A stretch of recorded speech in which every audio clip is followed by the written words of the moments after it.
Hi, I'm Hal Roberts. This is Bridge City News. Here's some of the top stories we've been following. The federal government announced a $1 billion bilateral agreement with the Alberta government to help our province address a number of issues in the healthcare sector.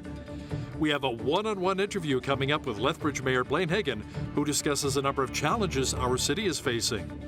And a very special Blackfoot Winter Solstice event took place in Lethbridge. BCN's Naveen Day will have that story. Your nation, your province, your southern Alberta. From the heart of Lethbridge, it's Bridge City News with Hal Roberts. Thanks so much for joining us. Getting access to a doctor is still a challenge for many Albertans. There are also still a number of backlogs here in our healthcare system. Federal Health Minister Mark Holland was joined by his Alberta counterpart, Adriana LaGrange, in Calgary today to address some of those challenges. Holland says Ottawa signing a bilateral agreement with Alberta, investing over $1 billion addressing many of our province's healthcare needs over the next few years. It's a critical investment and part of a 10-year plan for collaboration. As part of this agreement, Alberta's action plan to deliver measurable improvements to the healthcare system by 2026 is outlined. With this plan, more appointments will be available to Albertans throughout the province. It will increase diagnostic imaging capacity in the provinces. It will reduce wait times for CT scans and MRIs. It will improve Albertans' ability to access digital healthcare services and their own health information. Under this plan, First Nation and Métis in the province will have access to high-quality, culturally appropriate care through dedicated funding for supports and initiatives. Now, with the federal funding announcement comes news that the Alberta government will be adding an additional $200 million over 2 years to improve access to family doctors. Government officials say the new federal money will address the issue of doctor retention and inflationary costs. It'll also help with the administrative burdens in the healthcare sector. The province says it is committed to finalizing a, quote, sustainable physician comprehensive care model that will address the concerns of family doctors in both urban and rural regions. Lethbridge Mayor Blaine Hagan says he's pretty happy to see that more family physicians have been making their way to our city. That is something that has made me super excited is the doctor retention as well as the recruitment. I've been told, and I want to verify this, that per capita, Lethbridge has the most new doctors than any community in Canada. I want to verify that because we've got 27 to date. There's 25, and now I just was told last week 2 more, 27 doctors within our community. Would we like to see 50? Absolutely. But I'll tell you what, 27 is quite an improvement from what we had a couple of years back. Absolutely. Make sure you catch my full one-on-one interview with Lethbridge Mayor Blaine Hagan, who discusses a number of hot-button issues our city is dealing with, coming up later in our broadcast. The folks with Alberta Health Services wrapped up another very successful Toys for Tickets campaign. The initiative, which ended on December the 15th, gave people who received an AHS parking ticket an opportunity to donate a new unwrapped toy rather than paying the fine. This year, more than 870 toys were collected across Alberta. There were 470 taken in last year. AHS officials say the toys collected in Lethbridge will be dished out to lucky kids at the Chinook Regional Hospital. Federal Finance Minister Chrystia Freeland was in Calgary to announce a $200 million investment into Entropy Inc. It's a carbon capture company based in the Stampede City. The investment comes from the Canada Growth Fund, Ottawa's clean tech financing agency. Freeland says this investment is historic and it'll also create quite a few new jobs. This investment is about great jobs, great careers for people here in Alberta. It will help to support 1,200 jobs, including 240 full-time permanent jobs based here in Alberta. This investment is going to help Entropy scale up their signature carbon capture technology and reduce emissions at Advantage Energy's gas plant in the Peace Country. This is an extra personal bonus for me. Best part of Alberta. It will reduce emissions there by 2.8 million tons over 15 years. And the investment is going to help Entropy commercialize their world-leading technology for use at projects here in Canada and around the world. Winter solstice marks the shortest day of the year for many of us. Now, this day, however, has a very different meaning in Blackfoot culture. BCN's Naveen Day has that story.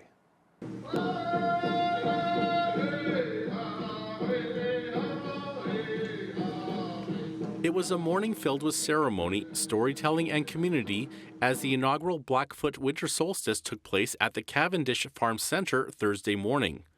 While many observed December 21st as the shortest day of the year, Elder Mike Brewsthead says in Blackfoot culture, it is not a celebration, but rather a traditional ceremony that acknowledges and respects the coming home of the sun. We keep working on cross-cultural learning. Well, I got to do my bit, and everybody on the other side has to do their bit to really have a true cross-cultural. And this is a good one here, the winter solstice. It might catch on. It might be an annual event, but it's not a festival. It's not like where, something and all that goes on. It's a ceremony honoring the sun. Because the thing is, if the sun doesn't come home, we're all in trouble. We are all in trouble, all mankind, not just us. And so other races in Europe, South America, North America, they have ceremony. They have ceremony honoring the sun. The ceremonies pay tribute and record the solstice history as a winter count, a historical record written on an animal hide using paint and pictographs. Renowned Indigenous artist William Singer III was the painter and recorder for this year's winter count. The Blackfoot history is all oral. And so these winter counts was a way to preserve a lot of that, but it's also to preserve language as well, preserve sign language. But it's also really good to preserve your history because, like with the winter counts that were written back hundreds of years ago, actually they correspond to all the Western dates. And so winter counts are actually a really old form of telling our time. Included in the day's activities was a round dance, a circular hand-holding dance fostering friendship and peace among all attendees. For Bridge City News, I'm Naveen Day.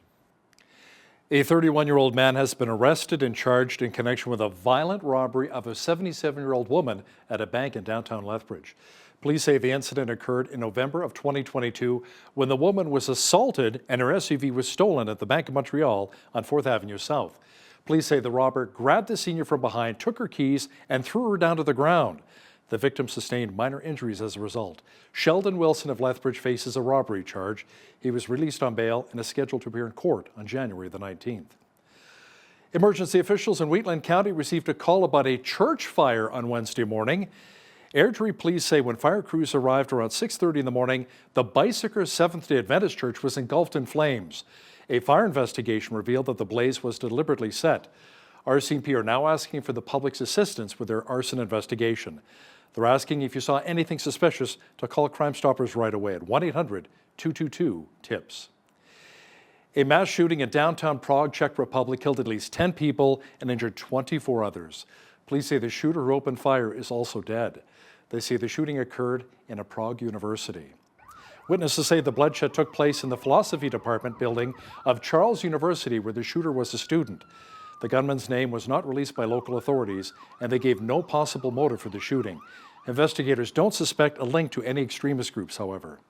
Police believe the gunman killed his father just west of Prague earlier in the day and was planning on killing himself when he went to the university.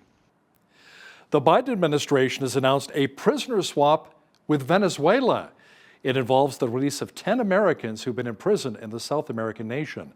The U.S. has also freed a close ally, Venezuelan President Nicolas Maduro. They're in an aircraft on their way home to the United States. And we've secured the release of every American being held in Venezuela. In addition to that, Venezuela thus far is keeping their commitment toward the democratic election. Not over yet. They've made detailed commitments. We'll see if they hold them, but we're going to hold them accountable. And matter of fact, one hostage being sent home is one who is going to be tried. But total, Venezuela has released 20 political prisoners in Venezuela on top of the 5. They're all Venezuelans that have been let out of jail. U.S. Secretary of State Anthony Blinken says it's great that many countries around the world are calling for a ceasefire in Gaza, but he says he'd really like to see more world leaders calling for a complete surrender by the terrorist group Hamas. I hear virtually no one saying, demanding of Hamas that it stop hiding behind civilians, that it lay down its arms, that it surrender. This is over tomorrow if Hamas does that. This would have been over a month ago, 6 weeks ago, if Hamas had done that. And how can it be that there are no demands made of the aggressor and only demands made of the victim? As Israel continues to face mounting pressure to de-escalate the war with Hamas, counterterrorism expert Aaron Cohen says that would be a disastrous move. He explained how Israel will continue in its goal of wiping out the terrorist group Hamas, and he made the comments on TBN's Centerpoint program. Is that Hamas has been playing at the heartstrings of the international community for the last 70-plus days. You got to remember, Israel experienced practically a genocide, almost over 1,200 people murdered, women, babies, children, hostages dragged into those tunnels, over 200. And the fact is that there's a tremendous amount of psychological warfare that they've been deploying, which has creeped its way into the White House. It's a powerful medium, and social media is moving all those pieces, and it's turning the world against Israel's ability to defend itself. So Israel can still carry out its objective, and it will. They're just going to have to rely a little bit more on ground forces, a little more on those special operations units, a little bit more on that specialized units that focus on what's called limited penetration room clearing. It's a video that just went viral of a special operations member who killed 2 Hamas terrorists after getting almost hit by a frag grenade in the Shujaiya camp in Gaza, very active area. So Israel will handle business. They'll continue doing what they're doing. But what the White House doesn't want is they don't want the images. They don't want the visual, because it creates a lot of pressure. Canada's immigration minister says there will be new measures to help people in Gaza who have Canadian relatives. Mark Miller says Ottawa's making fee-exempt study permits or open work permits available for immediate family members of Canadian citizens, Israelis, and Palestinians already in Canada who don't wish to return home to Gaza. Many are concerned about the safety of loved ones currently residing in Gaza. It is unlivable, and as such, we'll be supporting temporary residence for extended family members of Canadian citizens and permanent residents in Gaza, so they can come to Canada and be reunited with their family members residing here. Extended family members include the spouse, common law partner, child regardless of age, grandchild, sibling, parent or grandparent of a Canadian citizen or permanent resident, as well as their immediate family members, i.e. spouse, partner, and dependent children. Rudy Giuliani has filed for bankruptcy. The former mayor of New York City listed nearly $153 million US in existing or potential debts. Declaring bankruptcy, however, will not likely erase the $148 million Giuliani was recently ordered to pay for making false statements about Georgia election workers stemming from the 2020 presidential contest. You know, it's incredible that it's the first official day of winter and there's no snow here in Lethbridge, and the mild temperatures will continue all the way up until Christmas Day. A full look at the weather picture is coming up.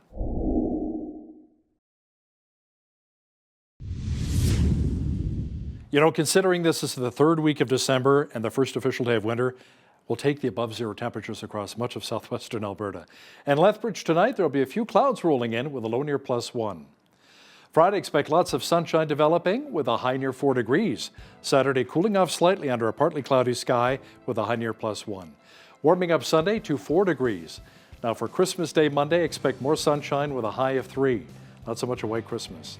The mercury will climb even higher on Boxing Day, Tuesday, to 9 and 11 degrees on Wednesday. Now the average high for this time of year is -1 and the average low is -13. The record high was 16 degrees set way back in 1954, and the record low was a very cold -38 in 1989. The sun rose at 8:26 and set at 4:33. Let's have a look at how the rest of the country is shaping up for Friday now. The west coast is looking a little more like a wet coast. Expect rain at 8 degrees in Victoria, showers at 9 for Vancouver. Partly cloudy and 6 degrees for Calgary. Edmonton, sunshine mixed with cloud and a high of 7 degrees.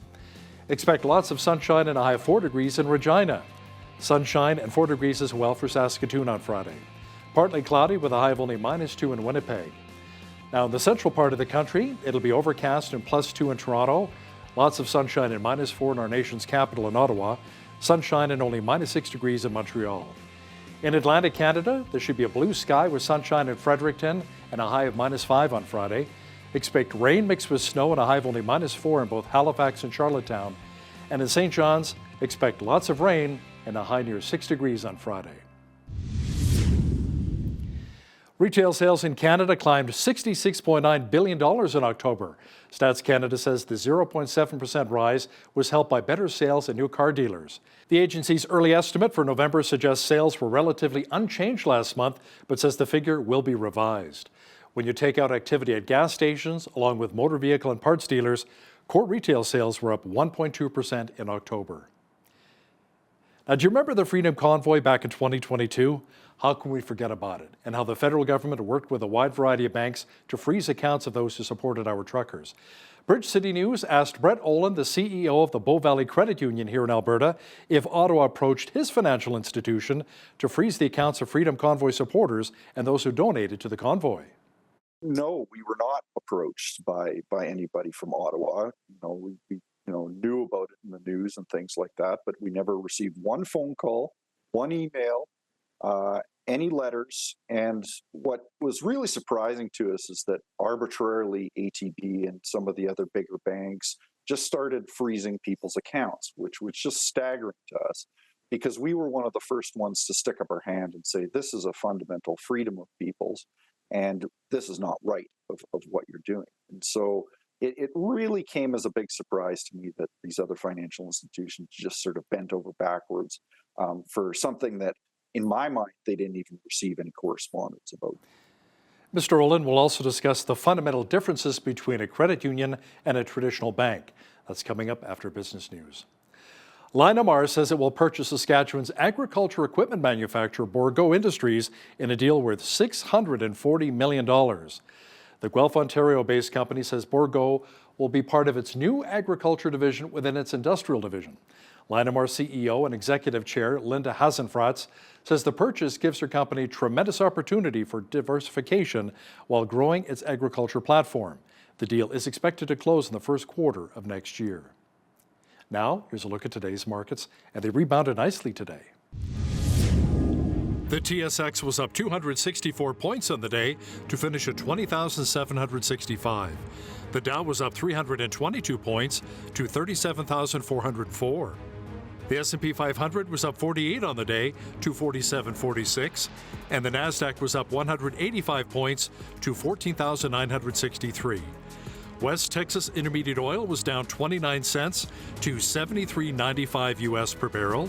Natural gas was up 13 cents to $2.58 US. Gold was even on the day at $2,045.95 US an ounce, and silver was up 26 cents to $24.41 US an ounce. Feed wheat is at $9.23 per bushel, barley's at $6.86, canola's at $14.72, and corn is at $7.90 per barrel. Live cattle were up 53 cents to $170.55. Feeder cattle January contract was down $2.35 to $221.70, and lean hogs February contract is up 43 cents to $70.65. The Canadian dollar was down slightly over the past 24 hours to 75.27 US.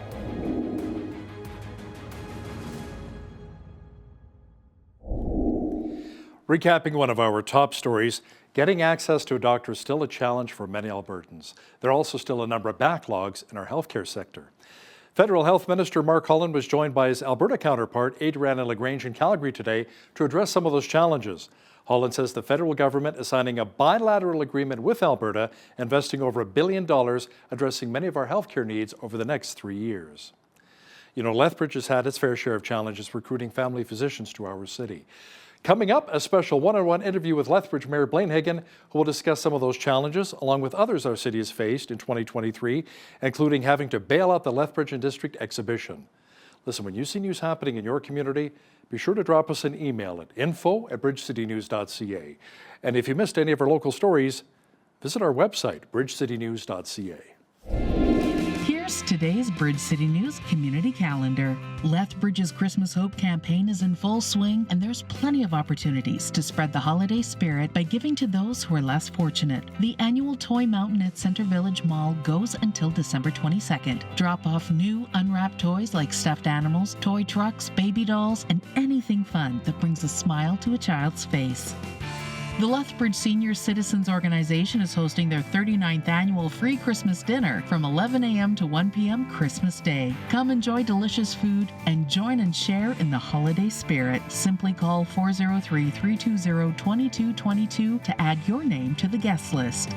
Henderson Lake Park Run invites all to throw in a pair of runners and participate in a free weekly, computer-timed and recorded 5-kilometer walk, jog, or run. The park run is one of 2,100 park runs held around the world. Dogs on leashes and kids in strollers are welcome too. The park run begins at the Kinsman Picnic Shelter at 9 a.m. every Saturday. To register, visit parkrun.ca.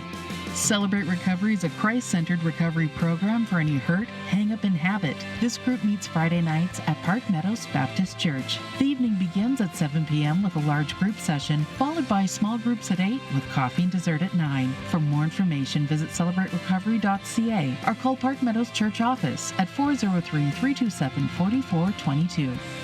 And that's today's Bridge City News Community Calendar.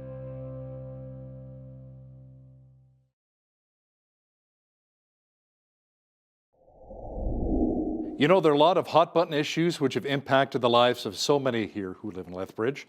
Today, we're going to chat with the Mayor of Lethbridge, Blaine Higgin, to discuss some of those very important issues. Mayor Higgin, welcome back to Bridge City News. Thank you, Hal. Now, let's start off talking about the financially struggling Lethbridge and District exhibition. City Council voted to provide some emergency funding in the form of $250,000 an operating grant. Now, there's also, another $950,000 set aside for more emergency funding. The Lethbridge and District exhibition announced that it has also parted ways with the CEO, Mike Workington, and there's also going to be a new interim board. Quite the shakeup here. What's going on? What happened here? So a lot of changes, and it's something that obviously, as you just mentioned, the board has parted ways with the CAO. They mutually agreed to part ways there. And this is obviously not a city organization, so it's something that we are been sitting on the sidelines, kind of, conversing with them, making sure that we're this facility is within our community. So if there's any issues, we would like to know what is happening. And so we have worked with them for quite some time, quite a few months, and I've tried to dig deep into what is exactly happening there. And it's been a struggle. They've had some financial concerns for a while, and in light of COVID and some of the different interest rates and inflation, many things have put them in the situation that they're in today. And this isn't the first time that the city has bailed out the exhibition, correct? That's correct. And you know what? I was talking with our scholar, I'll call her, and that's our historian on council, Belinda Croson, and she has told me that there's been numerous times over the past that this has happened, and we're talking going back many years, because it's 127 years, right? So there has been other times. So how much did it hurt that the province declined to help out with over $1 million in emergency funding to help support the Agri-Food Hub and Trade Center? I mean, you were going to match it as long as the province helped out as well, right? Absolutely, and the reason they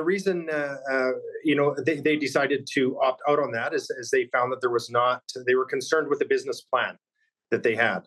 And it was, to be quite honest, it was a concern that we have had as council for quite some time as well, as we're going through these discussions. And so having them mention that, it was similar concerns that we felt. And so when they decided not to fund, that was it wasn't a large surprise. However, we will continue to work with with the province, because they have put $25 million into this, and we want to make sure that we protect or $27 million. I'm sorry. We want to make sure that we protect their asset, and it's their asset is as well as ours. And I'm saying, as an asset, they do not own it. There was obviously a grant that went into that house. So, but to put $27 million into it, we've got $25 million. We're also backing about an $18 million loan as well for the exhibition. And, the county has a couple $1 million in there as well. So we're trying to protect those investments into that organization. And so, yeah, it's tough that we've got to where we are today, and nobody wanted to be here, and it's unfortunate, but it's been a tough few months for sure. Yeah, $77 million facility with the Agri-Food Hub and Trade Center. The expression is, let's build it and they will come, but apparently people were not coming in fast and furious, like a lot of people are anticipating. So yeah, remains to see what's going to happen there. Blaine, it seems that the city of Lethbridge is not alone when it comes to feeling the financial pinch. The city has been dealing with inflationary pressures and challenging interest rates. Could we potentially maybe see a property tax increase moving forward, or perhaps maybe the city's looking back at cutting back on some services? We do have our 4-year budget in place here, and so we are not looking at a tax increase. And I'm happy to be able to say that. Now, you know what? If there's some emergency thing happens, I don't know. I don't have that crystal ball, but no, we have no intention of a property tax increase, because we do this over a 4-year budget, and that's already been allocated. And we've been, we will continue with that budget that we've already put in place. Now, Lethbridge and a number of other municipalities, including Red Deer and Wood Buffalo, have been putting pressure on the province to decentralize EMS dispatch. Many are still concerned that ambulance wait times are far too long. Where do we stand with that in that relationship with the province and decentralizing? That's a great question, Hal. And I have met with Mayor Gondek from Calgary, as well as other mayors that are within, that have similar concerns. And so it's Gondek from Calgary, us from Lethbridge, and we've got Red Deer in there, and Wood Buffalo. But Wood Buffalo, we've seen, has now is got their EMS dispatch back, and so which is something that we met here last week to try to figure out exactly what we're going to do if we're going to push forward with that same idea and wanting to get ours back. So it's in the pipe. And you know what? It worked well before. We were sad to see it leave. We were not supportive of seeing it leave. So we will see what that brings going forward. We're going to kind of watch and see what happens with Buffalo and see, how they've with getting theirs back. But it's something that I know our fire and EMS would like to see as well. Can you maybe look at that as a working model to see how successful they are, maybe implementing something similar here in Lethbridge? Absolutely. And they're getting back what they had before. So we know that it works.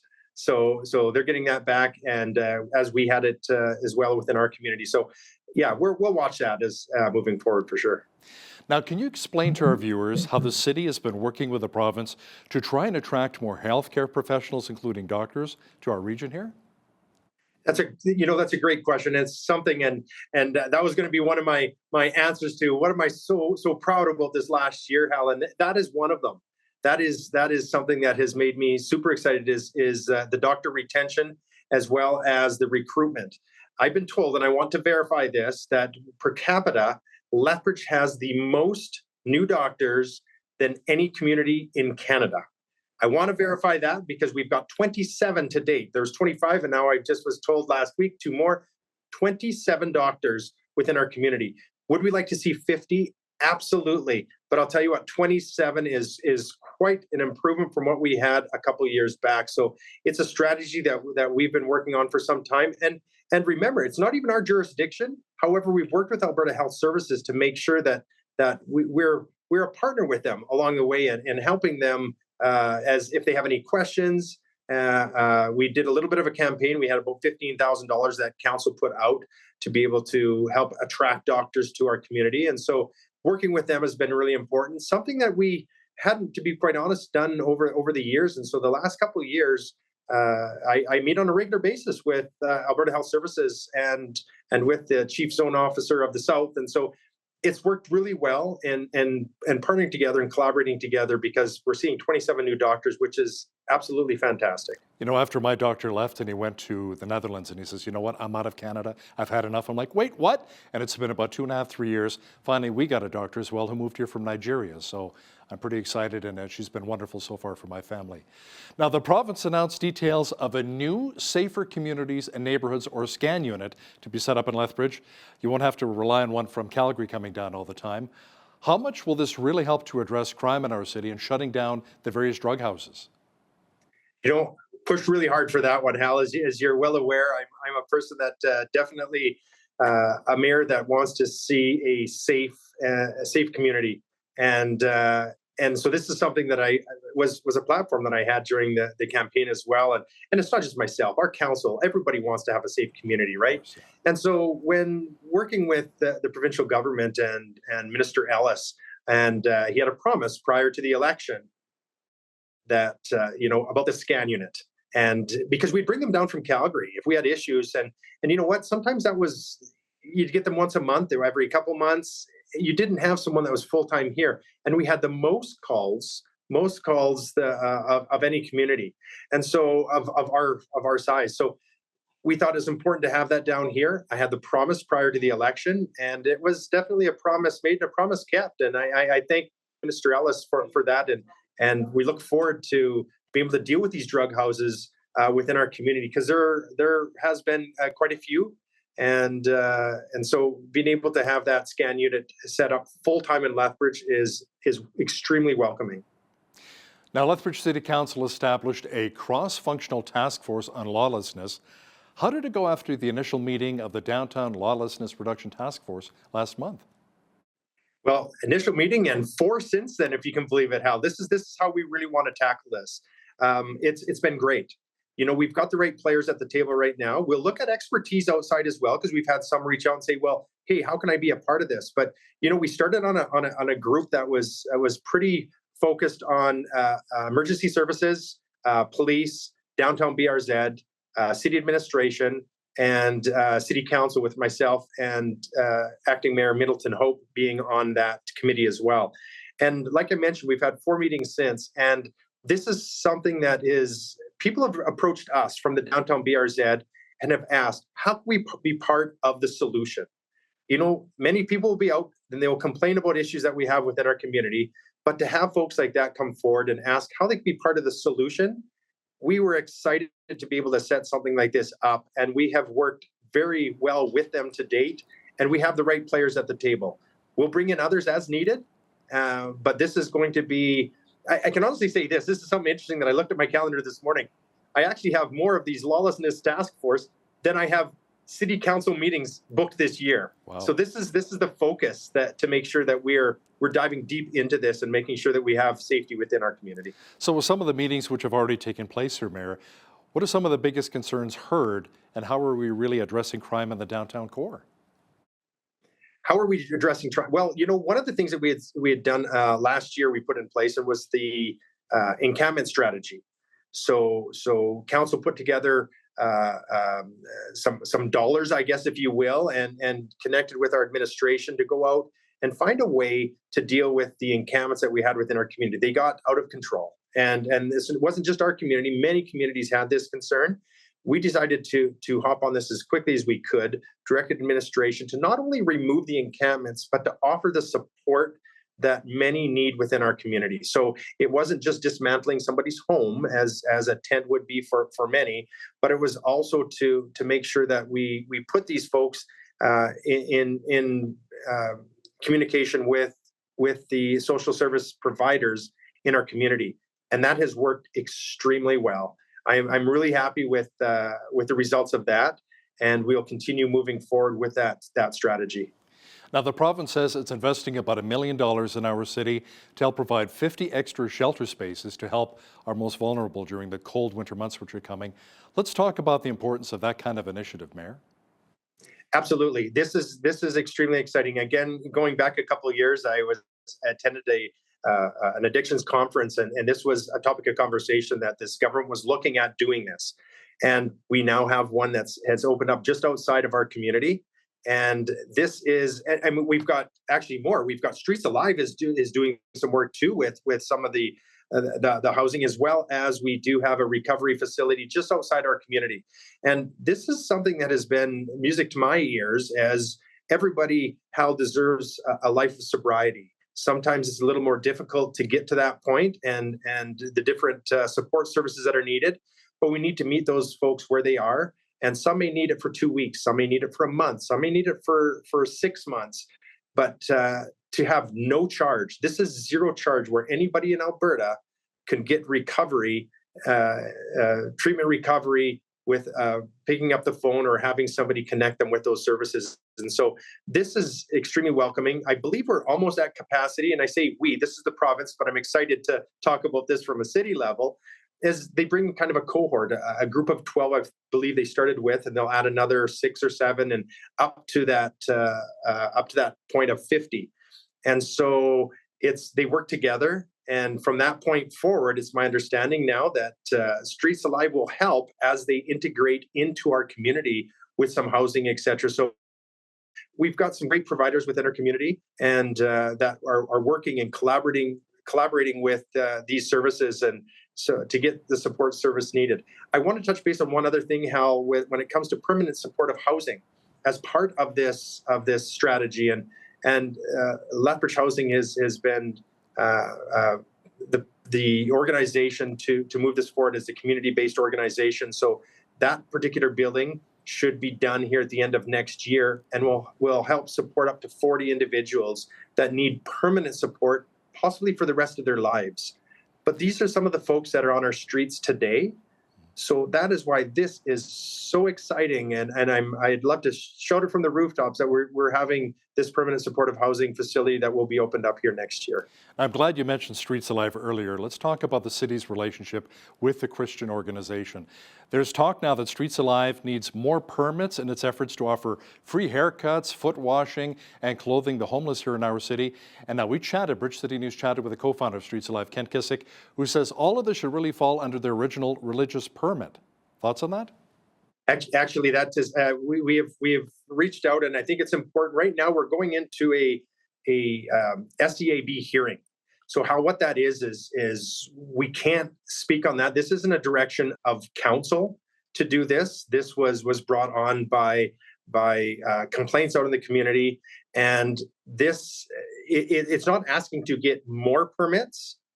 It's asking to abide by the permit that they had and the zoning that they had.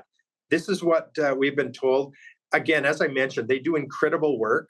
This is not council wanting to dismantle Streets Alive in any way, shape, or form, because Ken and Julie and the team over there, Cam, all of them do incredible work. I was happy to hear about what they are, the housing that they're going to be able to provide for some of the folks within our community and what they've done to date. Understand, the city of Lethbridge is not against Streets Alive. There's been millions and millions of dollars that council has given out to this organization over the years because we trust this organization. We know they do good work. This was brought on by some other businesses and that were struggling with some of the activity that was happening around their location. So up to including, we have given now, and I'm saying city has given, so this is up to August of next year to come in compliance with what should already have been in place. And so we're working with, and I say we when I said we're not part of this, we're part of trying to help in the solution, and by working together with Streets Alive. So not us that is pushing this forward. However, there are businesses that are struggling with some of the activity there. And we just want to make sure that what they're doing fits in line with the zoning that they were given many years ago. Lethbridge Mayor Blaine Hagan, thanks so much for your time today. Thank you, Hal. Have a great Merry Christmas and a Happy New Year.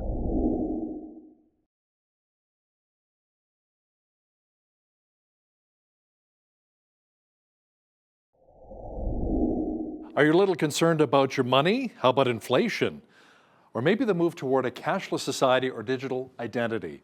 Now, to talk about some of these concerns many Canadians share is Brett Olin, CEO of Bow Valley Credit Union here in Alberta. Brett joins us now from Canmore. And Brett, welcome to Bridge City News. Well, thanks for having me. I really appreciate it. You bet. Now, for our viewers that don't know, what are some of the fundamental differences between a credit union versus a traditional bank? Sure, there's a lot of differences. Some of the main differences are that we're member versus shareholder owned, and that can make a big difference, considering that a lot of banks in Canada are owned by foreign parties.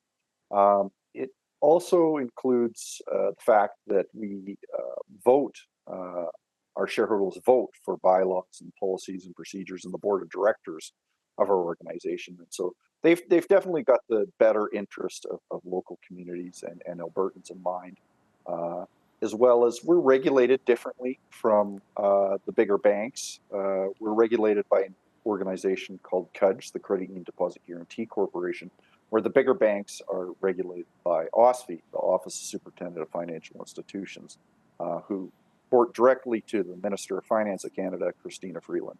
So those are some of the key differences.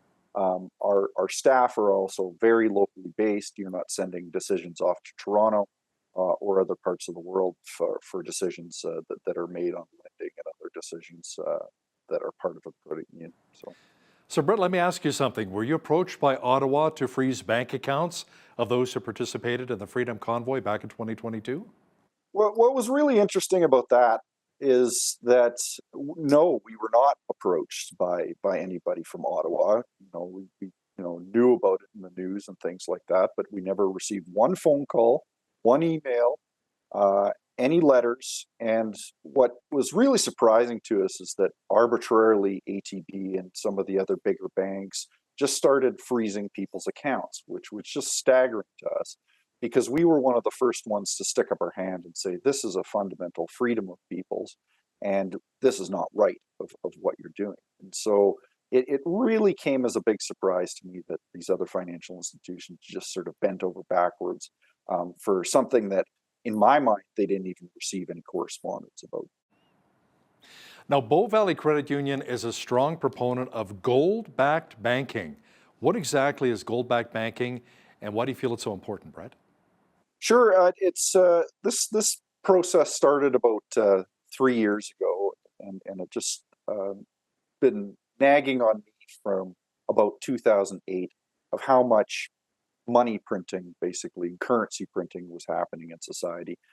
There's various reasons why there wasn't inflation happening back in 2008, but we saw it in spades in the last couple of years.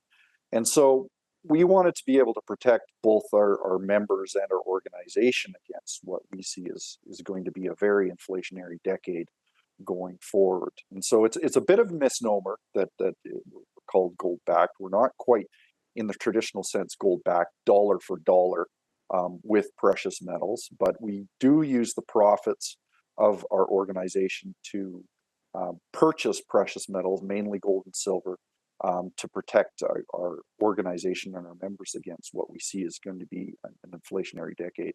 We also have other products that we provide within our organization to help people personally, such as gold and silver sales at a wholesale level, storage. We're working on gold collateral lending, where you can actually lend against your precious metals, as well as deposits that get a kicker, an equity kicker, if the price of precious metals goes up. And so these are just some of the products we're working on. We're working on many others, but we feel that we need to be able to help people and our members get away from this constant nagging inflation that we think is going to just perpetuate going forward and for what we see as the foreseeable future.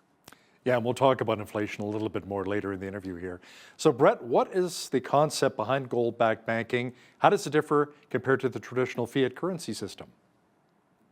Well, it's really just a safety feature in our minds, and being able to protect your cash savings against what we see as that inevitable inflation. And so, it's interesting enough, my older son was just talking about this today. I was like, what is one of the most safest investments? And mainly what comes to mind to people is cash or GICs and that type of thing. But in general, people forget about that your purchasing power is constantly being eroded if there's inflation running in the background. So if you deposit $100 today, in 10 years, that deposit is going to be worth a whole lot less for buying products and services in 10 years' time, just because of that inflation. So basically what happens is that product may have been safe in the past, but now with this nagging inflation, all of a sudden that safe haven of assets disappears. Now, you've been a little skeptic when it comes to central bank digital currencies, Brett. Why don't you explain to our viewers exactly what they are and why you think we should maybe be a little leery? Sure. So central bank digital currencies, or CBDCs. My inherent issue with the CBDC is that it adds a whole another level to money, and a control factor around it. So if you think of an asset of yours, so say you have that same $100 cash again, you deposit it to a financial institution like an RBC or a Bow Valley Credit Union. It's an asset to you, and it's a liability to the actual financial institution.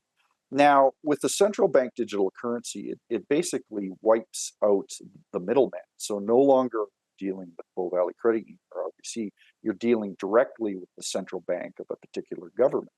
And so, as being a little leery, there are a good reason for that intermediary commercial bank, a Bow Valley Credit Union or other financial institutions. And the main reason is so governments can't basically just frivolously spend their money or your money and basically erode it in the future. And so banking's been around for thousands of years, and there is a good reason that there is a distinct separation between the central bank and your financial institution, and that's it. And so the governments just basically can't go haywire and print all those digital dollars or actual paper currency at a whim. And what that does is basically rockets inflation to the moon and erodes your buying power. So it's a really mischievous and devious way to basically tax people. And that's the way I think people should think about it, is inflation is a tax that the government is spending money to society. And you don't need voters to agree to a tax, this type of tax. You can basically do it behind the scenes. It happens generally at a slower pace, so you don't notice it as much. But make no mistake, it is a tax against people with savings. Now, do you believe that governments are actually moving away from cash? And if so, why? Well, it's really interesting. The pandemic gave us a lot of insights. And one of those things, if you remember, was that they discouraged the use of cash. Oh, you don't want to get into that cash. It's dirty and it could carry those germs and viruses and things like that. But interestingly enough, cash use actually went up during the COVID pandemic. But I think it's exactly what I was talking about earlier, is that you can basically tax people's savings without them knowing about it, and they have zero control over direction that the government's going to spend. So I think that's why effectively they want to go into a cashless society, or CBDCs. And think of a CBDC as programmable money as well. So if you spend too much time at a gas station, or too much at the butcher shop, or too much on something that's not politically acceptable or something like that, then effectively with the central bank digital currency, they can turn off your bank account. And they won't need an institution like ours as an intermediary to get in the way and stick up our hand and basically say, this is not right. So you really believe that maybe the digital currencies could be leveraged by governments and maybe lead to less freedoms for Canadians? Absolutely. I think that's the direction that it's headed. And interestingly enough, the Central Bank of Canada did a survey in the spring of 2023, and we were not a proponent of the central bank digital currencies, and we wrote a small paper on why we disagreed with it. And this survey got about 90,000 responses, and they were overwhelmingly bad towards not wanting central bank digital currency. And so the Central Bank of Canada basically had to reposition it. And it doesn't mean that they're not going to try again. But the thing is, I think they heard loud and clear from Canadians, they don't want this, but that doesn't go along with their agenda. And now, further to that, the country of Nigeria did implement a central bank digital currency, and it had absolutely horrendous uptake because the government, or the people, knew what the government was up to. And so it only had about a 0.5% adoption rate. And it failed miserably, and because the people knew that basically what they were trying to do is steal the savings of the people. So they had to back away with it from it. Especially that Nigerian prince with all of that cash, they keep wanting to give him, right? That's right. Hey, Brett, do you think the digital currency kind of goes hand in hand with the new digital IDs that are being rolled out? Yeah, I think that's definitely part of it. Our organization is not a proponent of central bank digital currencies or the digital ID. I think your plastic ID just works fine. But absolutely, and it just seems to be that anything that they say that is going to increase your safety and security, I think you need to be wary of. And that's always sort of how they seem to be pushing these things, is like, oh, we're trying to avoid this. We have to increase your safety. We have to increase your security. But I think it's important to note, with that increase in safety and security, you're sacrificing your liberties. Now, looking at the oil-backed dollar, what potential economic and geopolitical implications could arise from maybe shifts away from West Texas Intermediate as a backing of our dollar? Well, and I think it's already happened. This month is actually fairly interesting because Saudi Arabia joins the BRICS nations next month. And so Saudi Arabia is a considerable provider of oil and gas, as you know, and it's second only to the United States. And so they have considerable margin, on the margin purchasing power of the oil and gas. So they can significantly swing things. And what is really interesting, and it's happened over the last couple of years, the BRICS nations have become very close with Saudi Arabia. China has become very close to Saudi Arabia. And the U.S. At best gets a fist bump with Biden. So there is some challenges that you see the cracks that are coming away from that world reserve currency of the U.S. dollar being backed by that oil.